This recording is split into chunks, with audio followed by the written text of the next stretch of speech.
Hello everyone, welcome to true I S and P C S. Start करते हैं हम लोग अपने सेकेंड चैप्टर को तमिलनाडु के एनसीईआरटी से, जिसमें हम लोग बात करेंगे फ्रॉम ट्रेड टू टेरिटरी। शुरू शुरू में हमने जैसा कि एनसीईआरटी में बात करी थी, ईस्ट इंडिया कंपनी का बिल्कुल भी किसी भी तरीके से कोई भी इरादा नहीं था कि वो एक पॉलिटिकल सुप्रीमेसी इंडिया के अंदर गेन करे।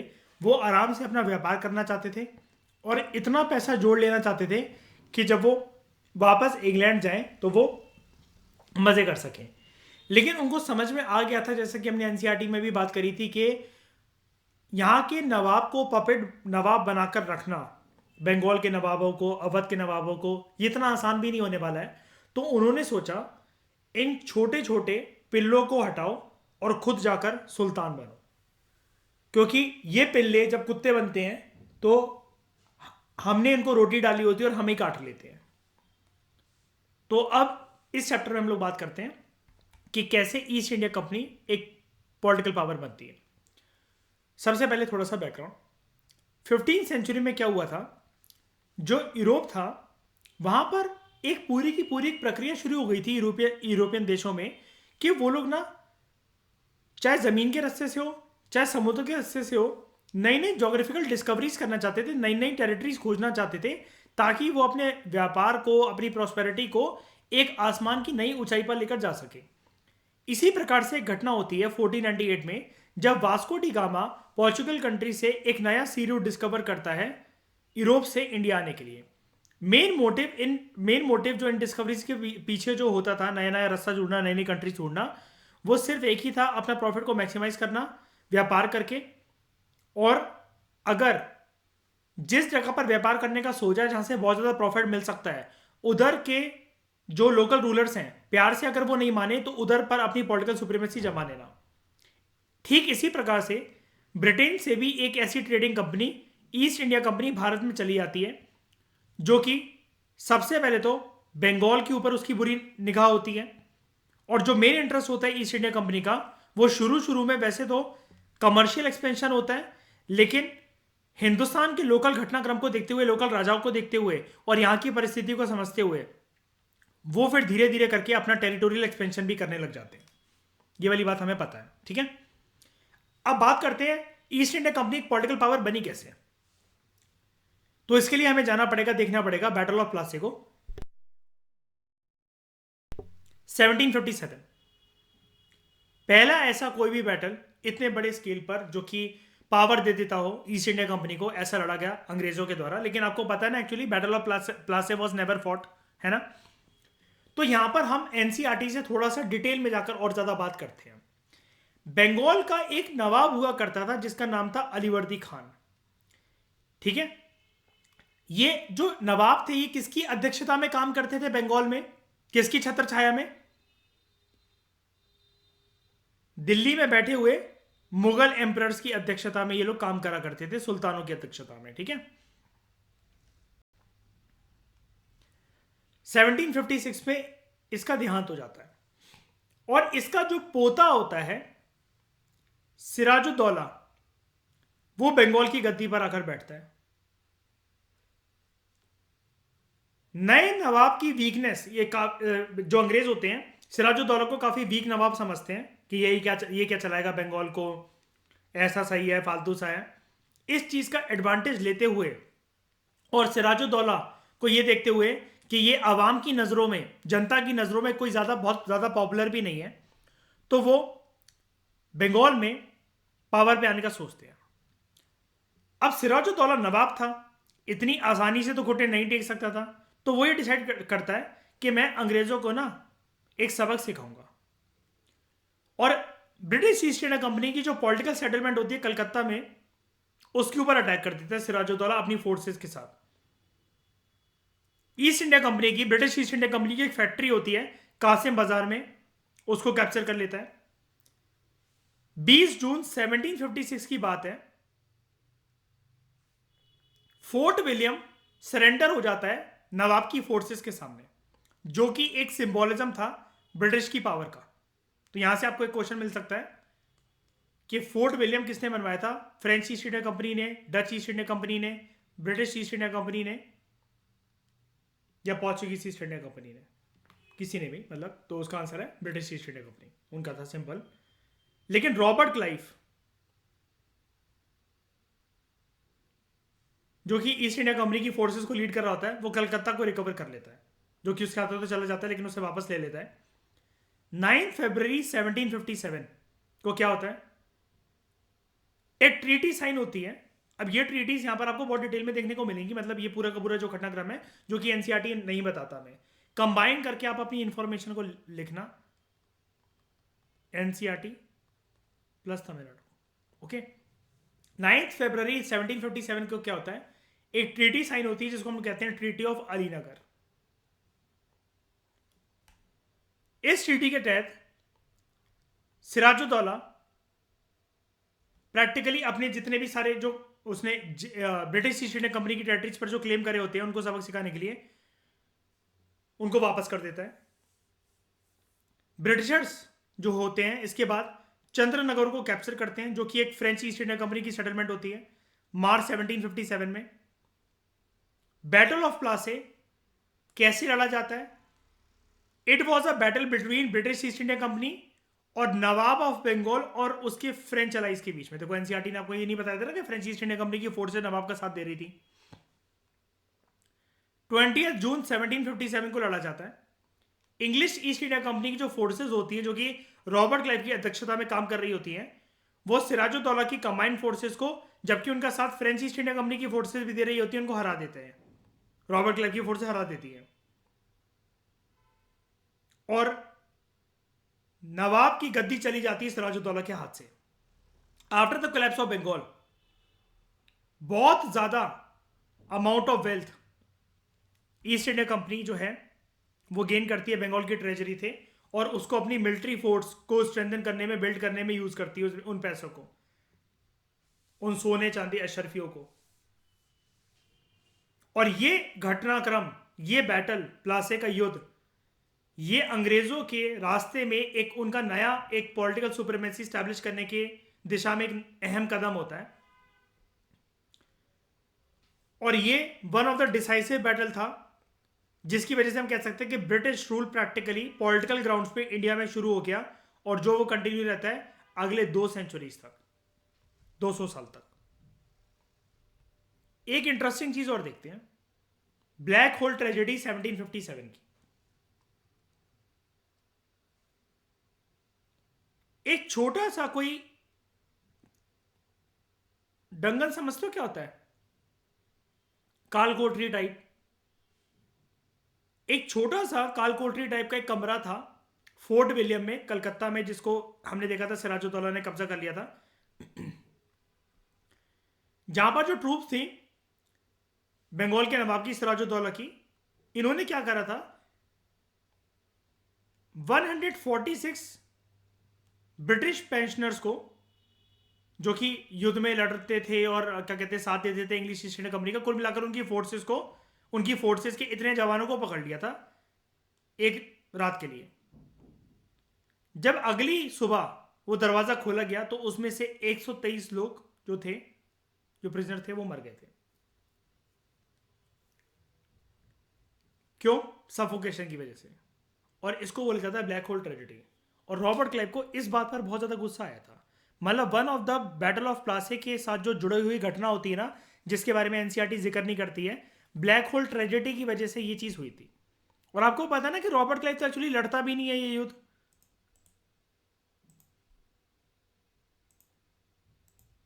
इसका एक कमांडर होता है जिसके साथ वो हाथ मिला लेते हैं, क्या नाम होता है उसका? मिर्जाफर।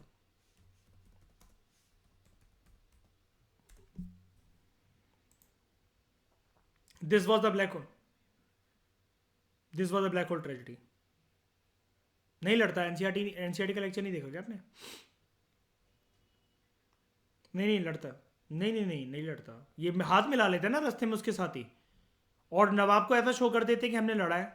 वो मिल जाता है नवाब का कमांडर इसके साथ, रॉबर्ट क्लाइव के साथ, ये इस प्रॉमिस पर कि इसका मर्डर करने के बाद मैं तुम्हें नवाब बना दूंगा, और ऐसे ही करता है।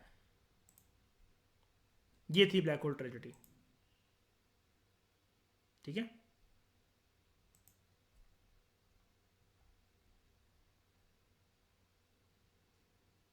तो बंगाल में उन्होंने कौन सा बैटल लड़ा, एक हमारा कवर हो गया, ये मैप है आपके लिए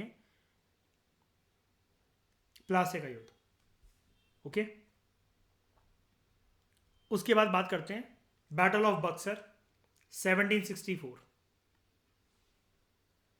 1757 के बैटल ऑफ प्लासे के बाद कंपनी को अनडिस्प्यूटेड राइट मिल जाते हैं कि वो फ्री तरीके से ट्रेड कर सकते हैं बॉब में, जिसको हम लक्ष्मीकांत से बॉब बोलते हैं, बंगाल, उड़ीसा एंड बिहार। उनको राइट मिल जाते हैं 24 परगना जो बंगाल में है वहां पर। और अब जो नया नवाब होता है जो कि ब्रिटिशर्स की अध्यक्षता के अंतर्गत काम कर रहा होता है, उनका एक प्रकार से कठपुतली होता है मीर जाफर। ये पूरे का पूरा पैसे जो इसके ऊपर फोर्स करा जाता है, हमने एनसीईआरटी में पढ़ा था कि इसको फोर्स करा जाता है कि तुम्हें हर महीने इतनी रकम पहुंचानी पड़ेगी, सिर्फ इसी के बेसिस पर हम तुम्हें नवाब की गद्दी दे रहे हैं, हम चाहते तो किसी और को भी बनवा सकते थे। ये कर्जों में पूरी तरीके से डूब जाता है, इस वजह से इसके पास खुद की स्टेट चलाने को पैसा ही नहीं रहता, क्योंकि इसे बहुत सारा पैसा रॉबर्ट क्लाइव उसकी फोर्सेस को ब्रिटिश ईस्ट इंडिया कंपनी को पहुंचाना पड़ता था। और इसको फिर अपनी गद्दी छोड़नी पड़ती है और इसका दामाद फिर बंगाल की गद्दी पर आता है नवाब बनकर, मीर कासिम, सन इन लॉ दामाद इसका, ठीक है। मीर कासिम अंग्रेजों को बंगाल की डिस्ट्रिक्ट दे देता है, एरियाज दे देता है, लाइक बुर्दवान, मिडनापुर एंड चित्तागोंग। यहां से जितना भी रेवेन्यू आता था वो अंग्रेजों की जेब में जाता था। ये अपनी कैपिटल शिफ्ट भी करता है from Murshidabad to मोंगूर।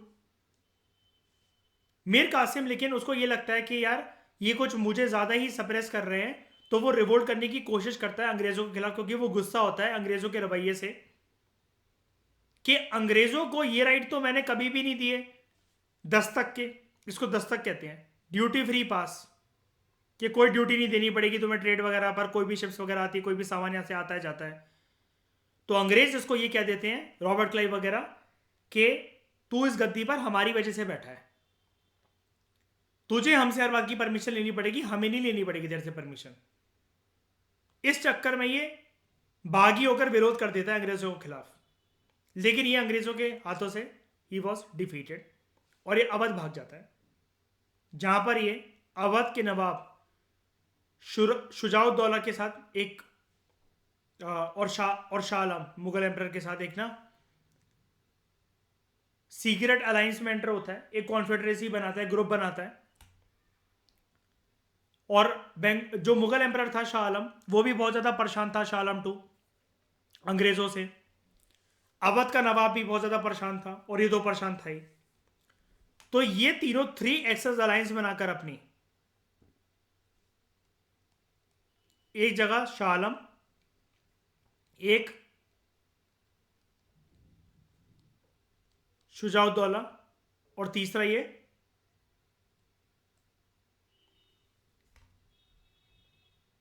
Mir Qasim.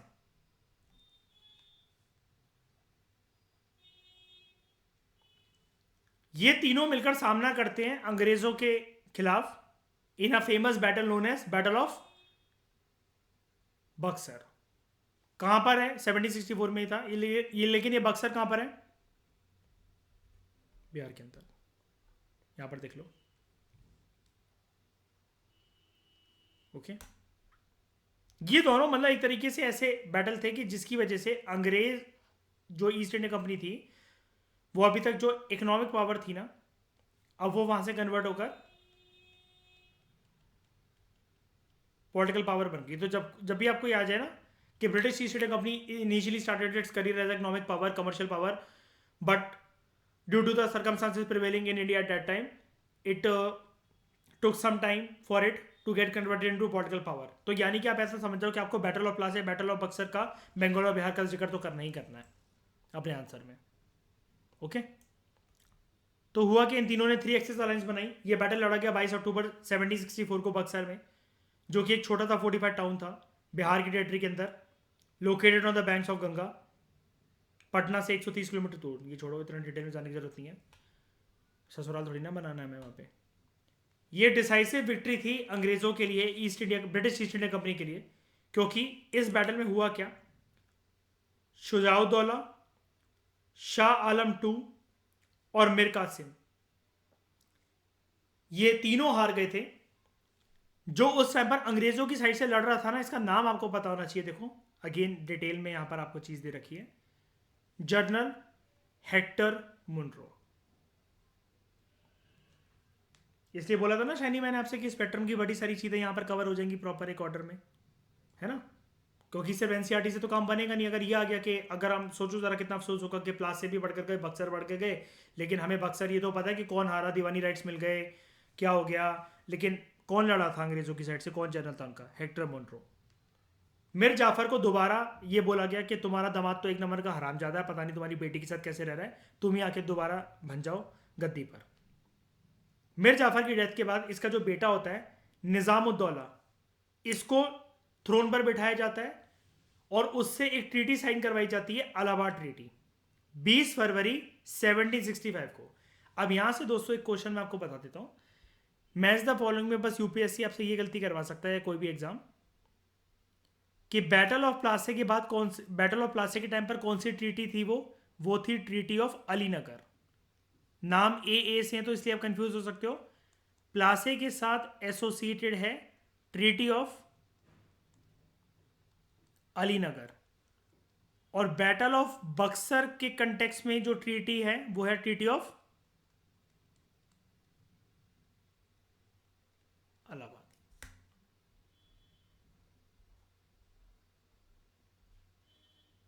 Allahabad treaty 20 फरवरी 1765 को साइन करी गई। इस ट्रीटी में क्या था, इस ट्रीटी में यह बोला गया कि बंगाल का जो भी नवाब होगा, अब वो कौन था, मिर जाफर का बेटा निजामुद्दौला।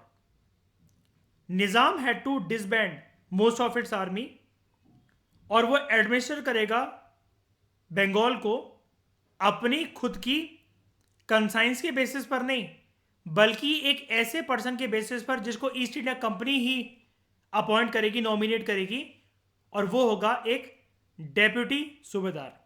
तो देखो अगर ये क्वेश्चन आए कि बंगाल को डेप्यूटी सूबेदार रूल करेगा और वही नवाब को गाइड करेगा, ये कौन से बैटल या ट्रीटी के बाद बोला गया, तो आपका आंसर क्या होगा, बैटल ऑफ बक्सर के बाद बोला गया। और कौन सी ट्रीटी, ट्रीटी ऑफ अलाहाबाद। क्या, नहीं नहीं नहीं, डेप्यूटी सूबेदार इनका एक बस एक पर्सन था, जैसे याद है वो हमने पढ़ा था,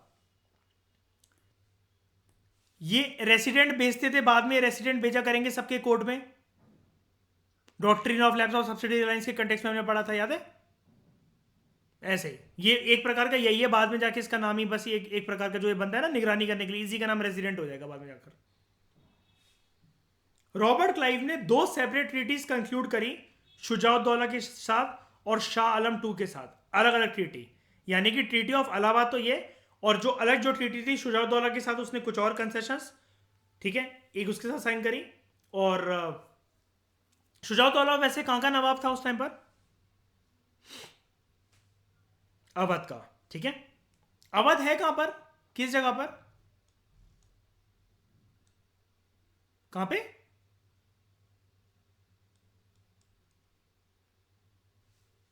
और शाह आलम टू के साथ इनको क्या मिल गया ट्रीटी साइन करके, कैसे राइट्स मिल गए, जल्दी बताओ, Diwani rights, right to collect revenue from which 3 territories, Bengal, Orissa and Bihar, बॉब, ठीक है। और अब ध्यान से सुनना मेरी बात, एक बारी माइक सब लोग यार म्यूट कर लो यार, जब मैं पूछूं तभी बस आंसर देना, फटाफट म्यूट करा करो। जो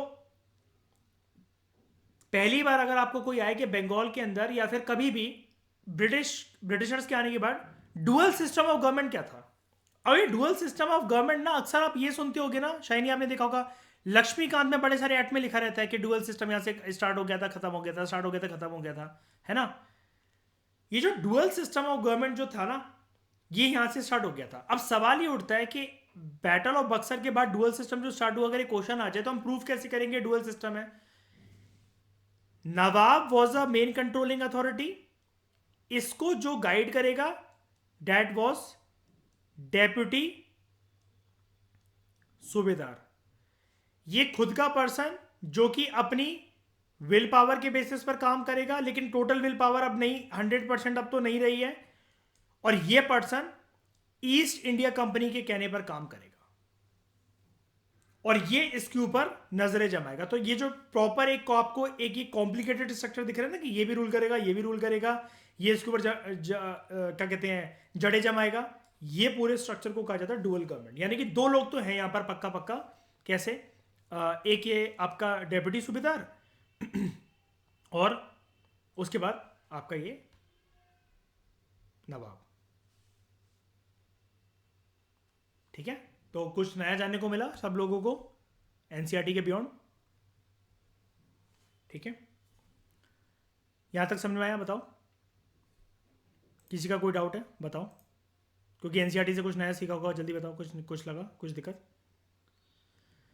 तो इस डिस्कशन में फिलहाल इतना ही। Thank you very much for discussion.